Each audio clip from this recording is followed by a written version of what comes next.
예, 오늘은 광복절 기념 주일입니다. 우리나라에게 특별한 의미를 가진 날이라고 할 수 있죠. 하지만 제게도 특별한 날인데, 왜냐하면 처음인 게 많습니다. 의정부시 기독교연합회에서 말씀 전하는 것도 처음이고, 구국 기도회라는 이 타이틀로 말씀을 전하는 것도 처음입니다. 왜냐하면 제가 이제 부족해서 제 사역 밖의 영역이라고 생각을 했는데, 제가 2주 전에 우리 장로님을 통해서 강단 서야 된다고, 또 우리 교회에서 구국기도회 해야 된다는 말씀을 듣고 그때부터 이제 고민을 하기 시작을 했습니다. 저는 이제 기도회는 좀 해봤습니다. 큰 기도회, 작은 기도회, 또 함께하는 기도회 다 해봤죠. 그런데 어느 정도 익숙하다고 할 수 있는데, 구국은 제가 좀 잘 모릅니다. 해본 적이 없어서요. 보통 이제 나라를 구한다, 그것도 기도로 나라를 구한다. 이건 솔직히 좀 상상이 안 되고 생각이 안 되는 방법인데, 그래서 매우 거창한 말처럼 들어지는데, 실제적으로 구국을 얘기하고 기도를 얘기하시는 분들 중에 사실 이 구국이란 말 많이 왜곡되고, 기도라는 말은 그것에 많이 소용이 되는 것이라고 할 수 있겠다.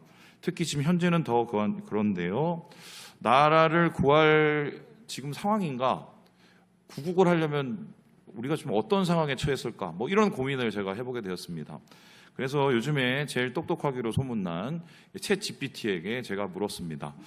이 챗 GPT는 어떻게 묻느냐가 되게 중요한데요. 이렇게 물었어요. 너는 지금 한국에서 활동하는 해외 언론사 기자인데, 한국인이 아닌데 한국의 위기를 무엇인지 진단을 한번 해봐. 이렇게 세 가지로 요약해달라고 물었더니 이 챗 GPT가 객관적인 시각에서 세 가지를 제시를 해줬습니다. 첫 번째는 인구 절벽과 사회 구조의 붕괴, 사람들이 애를 안 낳죠. 두 번째, 정치의 암극화와 신뢰의 상실, 이거는 더 이상 말할 것도 없습니다.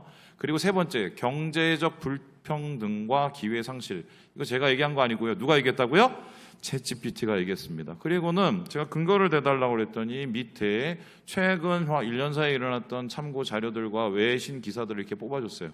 제가 다 확인해 봤는데 어느 정도 다 가능성이 있는 얘기입니다. 실제적으로 보시다시피 한국은 지금 인구 추세가 계속적으로 감쇄되고 있습니다. 2072년이 되면 이게 얼마나 남을지 3천만 명대로 떨어진다고 얘기를 합니다. 그리고 고령화는 말 것도 없고요. 뿐만 아니라 한국의 지금 소득, 경제 불평등이 어느 정도 이루어졌나, 이것을 볼 수 있는 게 옆에 자료인데, 소득 집중도라는 게 있습니다. 이게 뭐냐면 돈이, 자본이 어디에 많이 몰려져 있냐, 거기에 따라서 격차가 어느 정도 생기냐에 대한 문제인데, 1996년에 비해서 2016년이 훨씬 많이 높아진 게 보이고요. 이게 지금 또 10년 지났으니 더 많이 벌어졌겠죠. 그래서 옆에서 보시듯이 20년간 OECD 회원국 중에 소비 집중도가 가장 상승률이 높다. 한마디로 우리나라가 계속적으로 소득 격차가 벌어지고 있다. 심각한 경제 불평등이 일어나고 있는 겁니다. 그런데 사실 이거보다 더 문제는, 우리 목사님께서 앞에서도 장로님께서 기도를 하셨지만 다음과 같은 겁니다. 보여주시죠.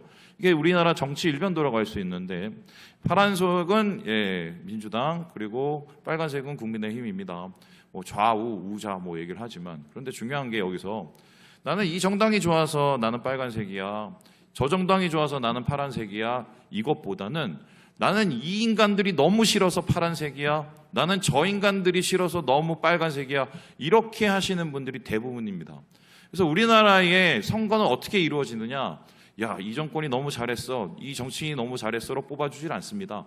저놈들이 너무 못해서 이번에 이놈들을 뽑아줘야, 이러면 안 되죠. 이분들을 뽑아줘야 된다는 게 우리나라의 정치 일변도예요. 다시 한번 보여주시면 이거를 나타내는 게, 그래서 정치인들의 구호도 달라지는 게, 여러분 여당 대표는 지금 야당에 대해서 인정하지 않고 패싱하겠다고 얘기를 하고 있죠. 그리고 야당에는 아예 자체에서 한마디로 배신자 논쟁을 하면서 진짜니 가짜니를 가리고 있습니다. 왜 이런 일이 일어났느냐? 이것은 사실은 이분들의 정치적 성향하고는 전혀 상관이 없어요. 전 정치를 좀 알고 있거든요. 한마디로 집안 토끼 잡기입니다. 그러니까 자기의 집안에 있는 토끼들을 자기 쪽에서 많이 갖게 하기 위해서 그들의 마음을 어떻게 움직일까에 대한 것이 있는 거지, 나라 생각은 1도 없습니다. 그래서 이 정치 양극화의 뿌리는 무엇이냐? 혐오입니다. 네가 미워서 나는 이 편, 얘가 미워서 나는 제 편. 그리고 이것을 통해서 갈라치기를 합니다.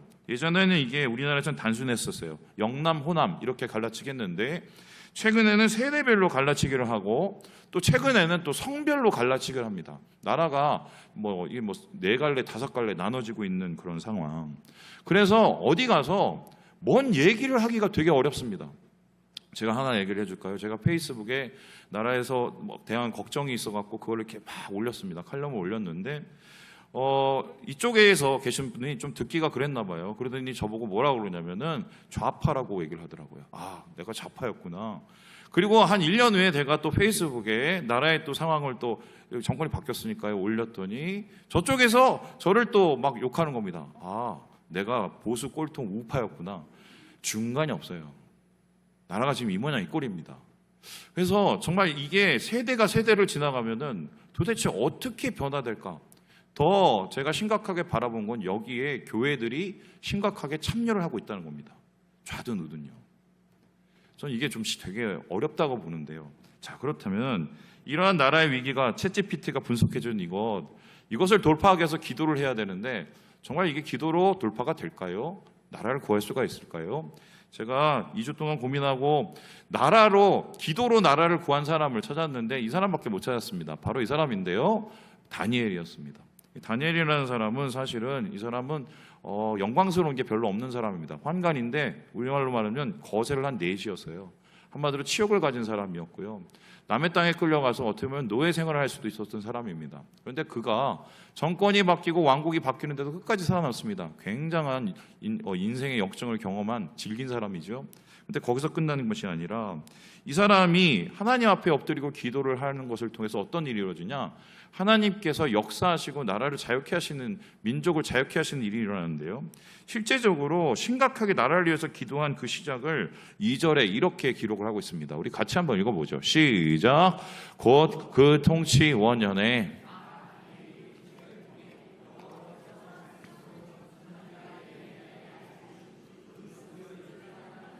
곧 예루살렘의 황폐함이 70년 만에 그치리라. 거의 70년 다 돼갖고 이제 우리가 끝이 오는구나를 예레미야의 예언을 통해서 발견하게 된 것입니다. 여러분 70년이면 몇 세대가 지난 겁니까? 우리나라가 일제강점기가 35년이었는데 나라가 변하지 않고 변했죠. 그리고 민족성이 변했습니다. 70년이면 거의 그 2배예요. 얼마만큼의 손실과 변화가 있었을까요?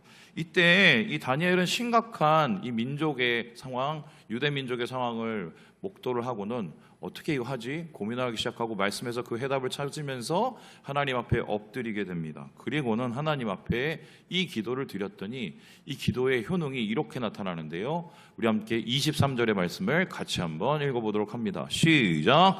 곧 내가 기도를 시작할 즈음에 명령이 내렸으므로 이제 내게 알리러 왔느니라. 너는 크게 은총을 입은 자라. 그런즉 너는 이 일을 생각하고 그 환상을 깨달을지니라. 이 말씀을 보세요. 기도를 시작하자마자 하나님께서 일하기 시작하셨대요.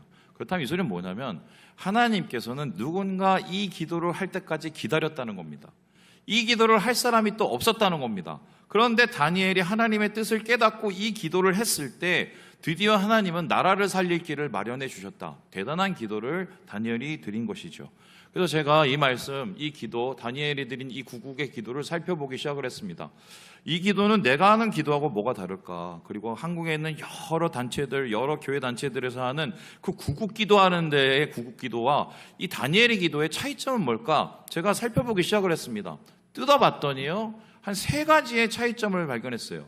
이 기도에는 없는 게 있습니다. 3가지 없는 게 있는데 첫 번째는 무엇입니까? 우리 같이 한번 읽어볼까요? 시작. 불평이 없다. 이 기도를 제가 처음부터 끝까지 다 찾아봤는데요. 불평이 없습니다. 지금 70년 동안 이 사람들 어떻게 시달렸습니까? 바벨론에 시달려, 느부갓네살에 시달려, 그리고 페르시아에 시달려, 막 왔다 갔다 괴롭고, 막 사람도 죽고요. 그리고 뭐 억압과 여러 가지 착취를 당하고 있는 사람입니다. 여러분 그런 상황 속에서는 당연히 절망이 오고요, 남 탓하고요, 불평하고요, 비난하고 이게 그냥 넘쳐나죠. 안 되는 일만 골라서 나옵니다. 그런데요, 제가 이 기도를 다 뜯어봤는데 남에 대한 불평, 바벨론에 대한 불평, 심지어 페르시아와 자기를 지배하는 민족에 대한 다른 편에 대한 불평이 한 자락도 없었습니다. 그리고는 오히려 다니엘은 이렇게 얘기를 하고 있는데요. 우리 함께 11절의 말씀을 같이 한번 읽어보겠습니다. 시작. 온 이스라엘이 주의 율법을 범하고 치우쳐 가서 주의 목소리를 듣지 아니하였으므로 이 저주가 우리에게 내렸으되 곧 하나님의 종 모세의 율법에 기록된 맹세대로 되었사오니 이는 우리가 주께 범죄하였음이니이다. 하나님, 우리가 여기 끌려와서 이 생고생을 하고 죽도록 이 난리를 치고 사람들이 70년 동안 포로 생활을 한 이유가 누구 탓이에요? 우리 탓이라고, 내 탓이라고 얘기합니다. 진짜 구국 기도는 내 탓으로부터 시작이 돼야 됩니다. 남 탓이 아니라, 제 탓이 아니라, 저쪽 편 탓이 아니라 내 탓에서 시작이 돼야 됩니다. 왜 그럴까요? 모든 세상을 주관하시고 모든 상황을 만드신 분은 세상의 좌파 우파가 아니라 누굽니까? 하나님이시기 때문이에요. 그래서 하나님과의 관계에서 그 해답을 찾아야 됩니다. 그럼 하나님이 왜 이렇게 우리를 어렵게 하실까? 왜 이렇게 우리를 여기서 보내실까? 왜 이런 난관에 우리를 처하게 하셨을까? 죄가 보여야 돼요. 바로 이러한 회개, 불평이 없고 회개가 있는 곳에 하나님의 역사가 일어난다. 이게 다니엘의 기도에 처음에 나온 거죠. 이와 같은 기도는 그 이후에도 계속되는데요. 바로 이분입니다. 보여주시죠. 여러분, 저 뒤에서 기도하시는 저분이 누구냐면 에스라입니다. 에스라 여러분 아시는 것처럼 이스라엘 백성을 이끌고 유다에 다시 돌아오신 분입니다. 그리고 거기에 나라의 기초를 세우고 다시 그들이 주님 안에서 하나님의 공동체의 정체성을 만들 수 있도록, 세울 수 있도록 한 분이에요. 그런데 이분이 갔다 와서 너무 참혹한 거예요. 그리고 하나님 앞에 엎드립니다. 그리고 눈물로 기도하라는데 저는 이 기도에서 되게 중요한 대목을 봅니다.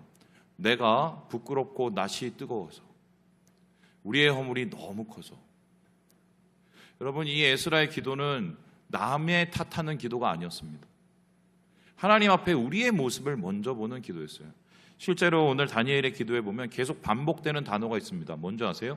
수치라는 단어예요. 수치가 뭡니까? 부끄러움이에요. 그래서요, 진짜 나라를 위해서 기도를 하려면요, 뭐가 있어야 되냐? 부끄러움이 있어야 됩니다. 염치가 있어야 됩니다. 그 염치와 부끄러움은 뭡니까? 내 자신을 보는 겁니다. 실제적으로 맹자 선생님도 수치지심이라는 말을 썼는데 이게 4단 중에 하나인데요. 이 4단이 뭐냐면 사람을 사람답게 하는 겁니다. 사람을 사람답게 하는 감정 중에 제일 중요한 감정이 부끄러움입니다. 하나님 앞에서 우리의 부끄러움을 고백하고 회개하는 것. 그런데 오늘날 소위 말해서 나라를 구한답시고 여기저기서 해치시는 분들을 보면 과연 부끄러움이 있는지 전 잘 모르겠습니다. 부끄러움이 있는 게 아니라 부끄러운 일만 느는 게 아닌가. 그래서 진짜 하나님께 나아가는 구국의 기도는 회개가 앞서야 된다. 불평이 아니다. 이렇게 첫 번째로 다니엘의 기도의 특징을 찾을 수가 있겠습니다. 그렇다면 두 번째로 오늘 말씀에서 찾는 다니엘의 두 번째 특징은 무엇입니까? 우리 같이 한번 읽어보도록 하겠습니다. 시작. 자신이 없다. 불평이 없을 뿐만 아니라 회개를 하고요.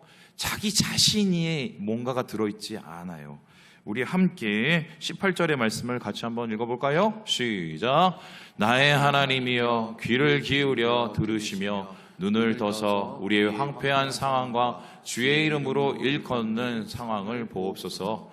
우리가 주 앞에 간구 없는 것은 우리의 공의를 의지하여 하는 것이 아니요 주의 큰 긍휼을 의지하여 함이니이다.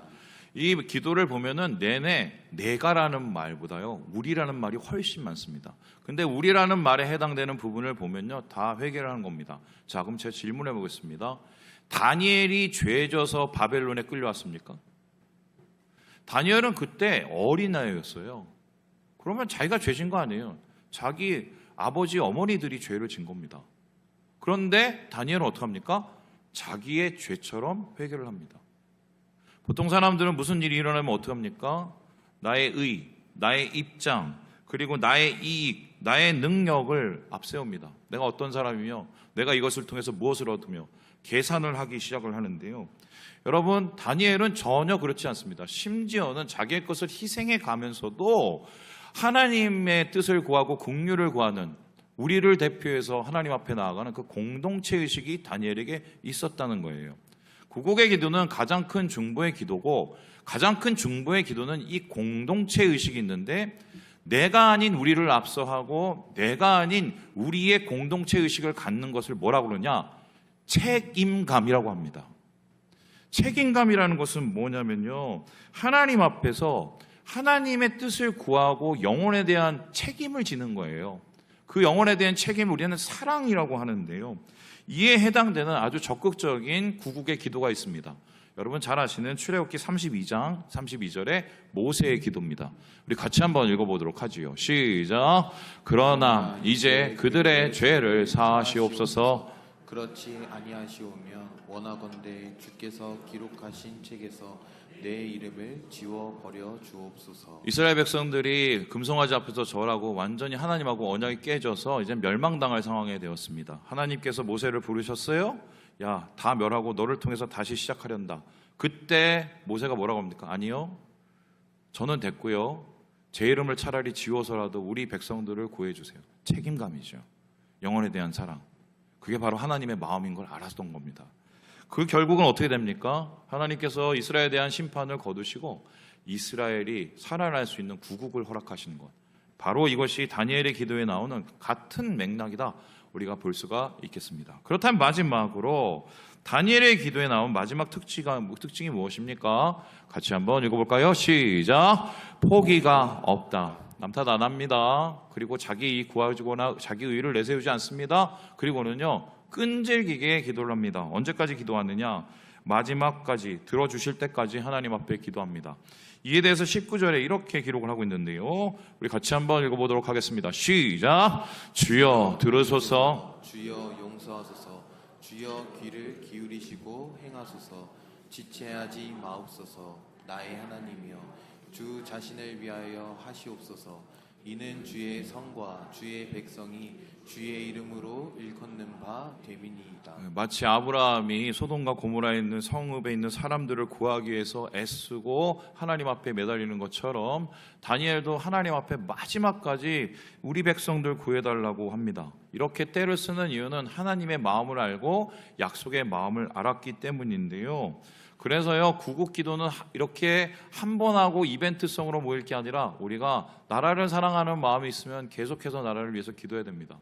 저희 교회도 매주 우리 나라를 위해서 기도하려고 노력을 하고 있는데 결국 하나님께서는 이 기도를 통해서 들으시고 역사하시고 나타내신다. 자, 그렇다면은 우리가 이 나라를 위한 기도를, 영혼을 위한 기도를 어느 전까지 해야 되는가? 저는 구국 기도에 가장 큰 분이 바로 이분이 아닐까 싶습니다. 예수님입니다. 예수님이 십자가에 달리면서 가상칠언 7가지의 말을 했습니다. 그 7가지의 말 중에 첫 번째, 두 번째가 뭔지 아십니까? 제가 한번 읽어드릴게요. 아버지 저들을 사하여 주시옵소서. 자기들이 하는 것을 알지 못함이니이다. 마지막까지 한 영혼, 심지어 자기를 창으로 찌르는 그 사람들을 용서하면서 그들의 영혼들을 위해서 기도를 했습니다. 그래서 끝난 게 아니죠. 두 번째 어떻게 합니까? 오늘 네가 나와 함께 낙원에 있으리라. 옆에 있는 강도 한 명까지 살리려고 그 자리에서 그를 위해서 기도합니다. 뿐만 아니죠. 6번째 뭐라고 하십니까? 다 이루었다. 이 다 이루었다는 다 치렀다는 말도 되지만 다 구했다는 말입니다. 예수님의 이 영혼을 살리는 이 기도는 죽을 때까지, 목숨이 닿을 때까지 다 했습니다. 그걸 통해서 하나님께서는 큰 은혜를 베푸시고 이 이스라엘뿐만 아니라 전 나라의 많은 영혼들을 살리시는, 이게 우리가 알고 있는 기독교의 역사죠. 말씀을 마치려고 하는데 이에 해당되는 직접적인 분이 누가 있을까 한번 고민을 해봤습니다. 그것도 우리나라 역사, 우리 한국교회 역사에 가장 중요한 분이 누굴까 생각을 했는데 저는 아주 갑자기 너무나 당연하게 이분밖에 생각이 안 났습니다. 보여주시죠. 손양먼 목사입니다. 저는 한국교회 목사인 것이 너무 자랑스럽습니다. 물론 많은 추태를 보이고 자기 욕심에 나라를 챙기지도 못하고 영혼들 챙기지 못하는 부끄러운 분들도 많지만 저는 이분하고 같이 한국교회 목사라는 게 너무 행복합니다. 왜냐하면 이분이 보여주신 것이 우리가 생각하는 것보다 훨씬 더 큰 분이기 때문이에요. 이건 어떤 분입니까? 여러분 아시는 것처럼 할 건 다 했습니다. 예수 믿고 예수 따르다가 신사참배 반대해서 끌려갔다가 이분이 전도사로 쭉 계속 오래 보냈습니다. 왜 그런지 아세요? 신사참배에 동참했던 목사들이 총회에서 목사 안수를 안 줬습니다. 나중에 일제가 청산되고 난 다음에 손양원 목사님 그때 목사 안수를 받았어요. 그때까지 뭐 하셨냐? 맨날 얻어맞으시고 들어가셔서 옥고를 치르시고 감옥에서 그 고초를 다 당하십니다. 그리고는 그분이 어떤 사역을 했을까요? 애양원에 갑니다. 제가 거기 가봤거든요. 거기 소록도하고 비슷하게 소위 말해서 한센병 환자들이 있던 그곳이었습니다. 거기서 피고름 빨았는데 그 얘기 아시죠? 여러분, 피고름을, 한센 환자 피고름을 왜 빨았는지 아십니까? 그분이 너무 화가 나서서 한 간호사를 때려서 그분을 진정시키려고 가서 그 발을 빨았어요. 저 그 모습 보고 정말 좀 충격을 받았거든요. 근데 거기서 끝나지 않죠. 손양원 목사님 위대하게 된 이유는 뭡니까? 여수반란 사건 때 소위 말해서 빨갱이들이 이 여수까지 쳐들어와서, 심지어는 애양원까지 쳐들어와서 많은 사람들을 죽이고, 그 가운데 누굴 죽였습니까? 손양원 목사님 아들 둘을 다 죽였습니다. 예, 유학 가려고 다 준비시켜 놓은 애들을 어떻게 했습니까? 나중에 반란 사건 다 해결되고 난 다음에 자기 죽인 그 아들을, 죽인 그 아들 친구 가서 때려 죽였습니까? 아니죠. 용서했습니다. 그리고 뭐 하죠? 살리기 위해서 살려달라고 탄원서를 썼어요. 살렸거든요. 그리고 나서 어떻게 했습니까? 양아들을 삼습니다. 이게 말이 돼요? 그래서 이분을 가리켜서 소위 말해서 사랑의 원자탄이라고 해요. 근데 아마 여러분 아시는지 모르겠어요. 이분의 마지막 모습이요. 저는 여러분에게 그거 읽어드리고 마무리하려고 합니다. 제가 손동현 분이라는, 이게 그냥 막내딸이신데요. 이분이 기록한 최근의 자료인데 제가 발췌해 왔습니다. 읽어볼게요. 어찌된 영문인지 인민군들은 아버지에게 바로 총을 쏘지 않고 물었다. 마지막으로 할 말 없냐? 아버지는 그들에게 시계인지 무엇인지를 넘겨주며 말했다. 천국은 확실히 있으니 예수 믿고 구원받으시오. 꼭 믿으시오. 이 세상은 잠시 잠깐이고 후일에 다 부활해서 영생합니다. 입 닥쳐. 또 그 소리 하냐 이 새끼. 아직도 예수 믿으라는 소리야.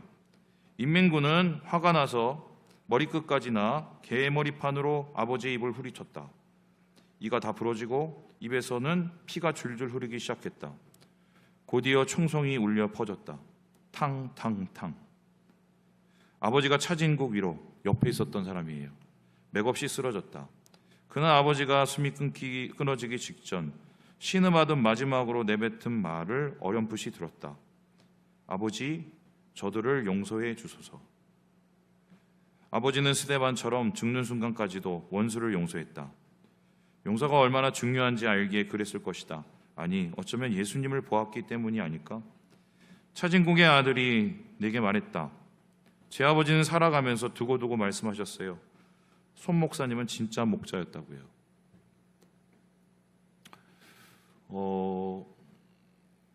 이 차진국 씨가 누구냐면 같이 끌려가신 분인데요. 두려워서 벌벌 떨고 있을 때 손 목사님이 그렇게 말씀하셨대요. 너는 산다. 나는 죽는다. 걱정하지 마라. 결국 살아남으셔서 이 손 목사님의 마지막 순간을 회고하시는 그런 영광을 갖게 됐죠. 뭘 느끼세요? 우리 모든 한국의 목회자들이 이분을 숭상하잖아요. 그럼 이분의 모습을 우리가 우리의 마음속에 담고 있을까? 우리의 마음속에 정말 진정한 회개, 영혼에 대한 사랑, 그리고 정말 자기의 이익이 아닌 우리를 먼저 생각하는 하나님의 마음을 생각하면 그게 과연 우리의 마음속에 있을까? 그게 없이 기도하면 죄송합니다. 하나님 들어주실 수가 없어요. 사랑이 없는 기도를 어떻게 하나님이 들으십니까? 적개심이 가득한 구호를 어떻게 하나님께서 이루십니까? 우리가 믿는 신앙은 사랑이에요. 여기에 대해서 저희 은사이신 박영규 교수님이 이렇게 썼습니다. 읽고 마무리해 볼게요. 우리 같이 한번 읽어볼까요? 시작. 안영준의 말대로 그는 사랑의 원자탄이었고 세계 교회사에서 찾기 힘든 성자였다. 그는 마지막 순간까지 온몸으로 하나님을 사랑하고 이웃을 사랑하고 마침내는 원수까지 사랑했다. 그 점에서 예수 그리스도를 너무 빼닮았다. 이념을 초월한 사랑의 사도 손양원, 그는 확실히 우리 민족과 한국교회의 자랑이요 사표다. 말씀을 마칩니다. 사랑하는 여러분, 오늘 하나님 앞에 나라를 위해서 기도하실 때 인구 절벽이든 혹은 정치 양극화든 사랑으로 함께 기도하셔서 응답받으시고 주님의 큰 역사에 동참하시는 우리 형제 자매들 되시길 주님의 이름으로 축원합니다.